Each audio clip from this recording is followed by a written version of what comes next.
கட்டுறது கைமண்ணளவு, கல்லாதது உலகளவு. இன்றைக்கி கஸ்டமர் ஒருத்தர் ஃபோன் பண்ணியிருந்தாரு. கடையில் வந்து 15 வாட்ஸ் பேனல் லைட் போட்டிருக்கேன். வெளிச்சமே இல்ல, கடை ஃபுல்லா டல்லா இருக்கு. அதனால ஒரு 3, 4 வந்து டியூப் லைட்டும் போட்டிருக்கேன். அப்பவும் எனக்கு வந்து வெளிச்சம் பத்தல அப்படின்னு சொல்லியிருந்தாரு. 15 வாட்ஸ் லைட் எடுத்து 22 வாட்ஸ் பேனல் லைட்டும், நடுவுல வந்து 50 வாட்ஸில் சிஓபி லைட் வேணா போட்டுவாங்க சார்ன்னு சொல்லியிருந்தேன். பிவிசி சீலிங் இருக்குது.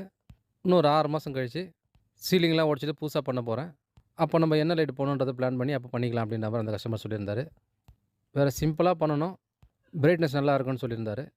அப்படின்னா டியூப் லைட் தான் சார் போடணும். 36 வாட்ஸ் டியூப் லைட் வேணா போடுங்க சார்ன்னு சொல்லியிருந்தேன்.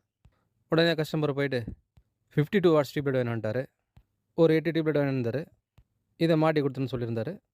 சீலிங் பார்த்தீங்கன்னா பிவிசி சீலிங்கு. இந்த சீலிங்கில் வந்து இந்த டியூப் லைட்டோட கிளாம்ப் வச்சு நம்ம டைட் பண்ணோம்னா திரும்பி ரிட்டர்ன் வந்துடுது. சரியான பிடிப்பு இல்ல. நடுவில் ஃபுல்லா அந்த பிவிசி ஷீட் போலா இருக்குது. அதனால் நான் என்ன பண்ணேன்னா 2 இன்ச்சில் 316 ஸ்க்ரூ நட் வாங்கிட்டு லைட்டு மார்க் பண்ண இடத்துலலாம் அங்கே இருந்த 15 வாட்ஸ் பேனல் லைட்டை கழட்டிட்டு அது உள்ளேருந்து கையை விட்டு அந்த டியூப் லைட் நிற்கக்கூடிய ப்ராக்கெட் நிற்கிறதுக்கு அடியிலேருந்து ஸ்க்ரூவை போட்டு மேல் சைட்லேருந்து வாஷர் வச்சு நெட்டு வச்சு டைட் பண்ணிட்டேன். அப்படி நான் வெறும் மெட்டல் ஸ்க்ரூ வச்சு டைட் பண்ணிட்டு வந்தேன்னா ஃபிட்டிங் அடிக்கடி கை கீழே விழும். அதனால் நான் அந்த ஸ்க்ரூ நட் போட்டு டைட் பண்ணியிருக்கேன். இந்த 8 லைட்டு போட்டோன்னே கஸ்டமர் சொன்னது பார்த்தீங்கன்னா, அங்கே இருக்க 15 வாட்ஸ் அந்த பேனல் லைட்லாம் லைனை கட் பண்ணி அப்படியே அந்த லைட்டில் எரியாத மாதிரி டிம்மி பண்ணி வச்சுருங்க அப்படின்னு சொல்லியிருந்தாரு. அந்த கஸ்டமர் சொன்ன மாதிரியே அந்த 15 வாட்ஸ் லைட் எல்லாமே வந்து டிம்மி பண்ணிவிட்டு இந்த 8 லைட் மட்டும் மாட்டியிருந்தேன்.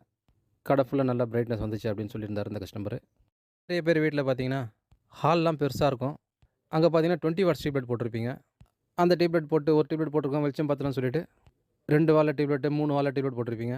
அந்த மாதிரி போடுறவங்கலாம் ஒன்று 36 வாட்ஸ் டியூப் லைட் போடுவாங்க, நல்லா பிரைட்டாக இருக்கும். இல்லைனா இந்த மாதிரிலாம் வந்து நல்ல பிரைட்னஸான டியூப் லைட்லாம் வருது.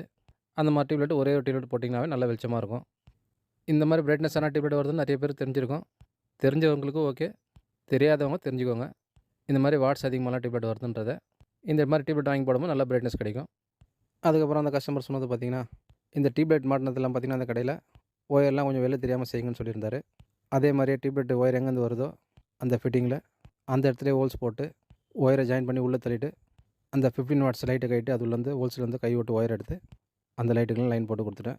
சீலிங்கில் எங்கேயும் ஒயர் வெளில தெரியாமல் நீட் ஆகிடுச்சு. உங்கள் வீட்லேயே மாடி இருக்க டியூப் லைட்டை வந்து வெளிச்சம் கம்மியாக இருக்குன்னு நினச்சிங்கன்னா இந்த மாதிரி டியூப் லைட்டை வாங்கி நீங்களும் போட்டு ட்ரை பண்ணி பாருங்கள். இந்த மாதிரி எலக்ட்ரிக் சம்மந்தப்பட்ட விஷயங்களை தெரிஞ்சுக்கணும்னு நினச்சிங்கன்னா என்னோட சேனலை சப்ஸ்கிரைப் பண்ணி பாருங்கள். நிறைய விஷயங்களை நீங்கள் பார்த்து தெரிஞ்சுக்கலாம்.